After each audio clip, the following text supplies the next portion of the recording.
តាមមានណាស្គាល់មុខម្ហូបដែលមានឈ្មោះថាត្រីអន្ទង់ចាស់ហួយទេត្រីអន្ទង់ចាស់ហួយគឺជាអាហារជនជាតិដើមរបស់ប្រជាជនអង់គ្លេសដែលរស់នៅជុំវិញទន្លេ Thames ឬ River Thames កាលពីសម័យមុនវាក៏ជាមុខម្ហូបរបស់ជនក្រីក្រឬកម្មករផងដែរដោយសារតែនៅសម័យនោះនៅក្នុងទន្លេ Thames មានត្រីអន្ទង់រស់នៅច្រើនណាស់រហូតដល់អ្នកភូមិអាចចាប់បាននៅគ្រប់ជ្រុងនៃទន្លេដូច្នេះហើយទើបត្រីអន្ទង់មានតម្លៃថោកខ្លាំង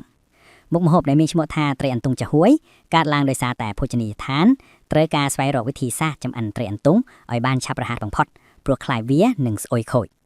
គេយកត្រីអន្ទង់មកស្ងោរជាមួយអំបិលទឹកខ្មេះនិងគ្រឿងទេសបន្តិចបន្តួចនៅពេលស្ងោរឆ្អិនហើយគេញែកសាច់ត្រីចេញពីទឹកស៊ុបរួចច្រកទឹកស៊ុបឲ្យថ្លា